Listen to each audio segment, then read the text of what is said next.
কি দিনকাল আইলো রে ভাই, পাছায় বাইজাও গোল হইয়া যায়, তাও আবার মানুষ সেলিব্রেশন করে উদযাপন করে। ক্রিস্টিয়ানো রোনালদোর এই গোলটা দেখা তারপর না হয় গালাগাল দেন। ছোটবেলার কথা মনে পড়ে গেল। গ্রামের উঠানে যখন পরিবারের বড়দের সাথে খেলতে নামতাম, আমাদের সামনে বল সাজাইয়ে দিয়ে কইতো শট নাও। তখন শট নিলে গোলে থাকা সিনিয়র বলটা ছাইরা দিত। তখন স্বাভাবিকভাবে বল গড়াইয়া গড়াইয়া গোলে চইলা যাইতো, আর তখনই বাদ ভাঙা আনন্দ পেতাম, উল্লাস করতাম। ঠিক আজ যেমনটা করলেন পর্তুগাল সুপারস্টার ক্রিস্টিয়ানো রোনালদো, যেন সবাইকে শৈশবে নিয়ে গেলেন। ডিবক্সের ভেতর থেকে ফেলেক্সের জোরালো গতির শট, ততক্ষণে বক্সের মধ্যেই অবস্থান করছিলেন রোনালদো। ঠিক শটটা গিয়ে তার পাছা বরাবর পরে ডিফ্লেক্ট হয়ে জালে জড়িয়ে যায়, আর তারপরই দেখা মেলে রোনালদোর সেই সেলিব্রেশন। অথচ এই গোলে না আছে তার অবদান, না আছে কিছু। মূলত তিনি নিজেকে সেভ করতেই এমনটা করছিলেন, কিন্তু বল তার পাছা বরাবর লেগে জালে চলে যায়। তারপর তার সে কি দৌড়! কমেন্টেটর তখন বলছিলেন ও যেন একটা কিডস, যেন 25 বছরের। এই জায়গাতেই ফুটবলের রোমান্টিসিজম ভেঙে যায়, কারণ এটা আর শৈশবের সরল আনন্দ না, এটা পেশাদার ফুটবলের মঞ্চ, যেখানে প্রতিটা গোলের পেছনে থাকা উচিত দক্ষতা, অবদান আর সচেতনতা। কিন্তু এখানে রোনালদোর অবদান বলতে শুধু ভুল জায়গায় দাঁড়িয়ে থাকা আর নিজের শরীর বাঁচানোর চেষ্টা।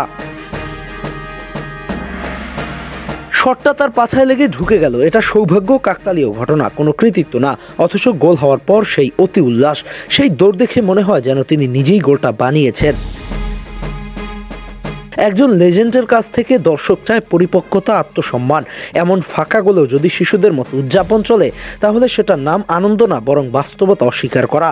এই ধরনের গোল ইতিহাসে থেকে যায় ঠিকই, কিন্তু উদাহরণ হিসেবে না, হাস্যকর ফুটনোট হিসেবেই। ব্যাপারটা এমন না যে এই ধরনের গোল কাউন্ট করা দোষের, বরং ব্যাপারটা এমন বলটা যে চালিয়েছে তাকে কৃতিত্ব দেয়া যেত, কিছুটা মৌন উদযাপন করা যেত। কিন্তু আপনি যখন পুরো ব্যাপারটা আপনার একটা সহজাত গোলের মতোই উদযাপন করবেন, তখন ব্যাপারটা কিছুটা হাস্যকর হয়ে যায়, যেমনটা করলেন এই পর্তুগাল সুপারস্টার।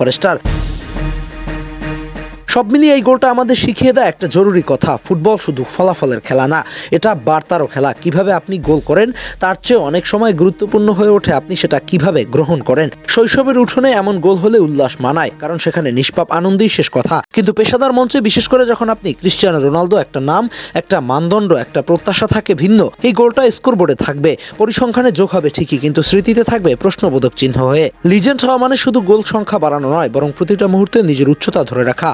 আর ঠিক সেখানেই এই উদযাপনটা গোলের চেয়েও বেশি আলোচনার জন্ম দিয়েছে, কারণ এটা আনন্দের নয়, বরং পরিপক্কতা পরীক্ষায় একটু হলেও ফেল করার গল্প।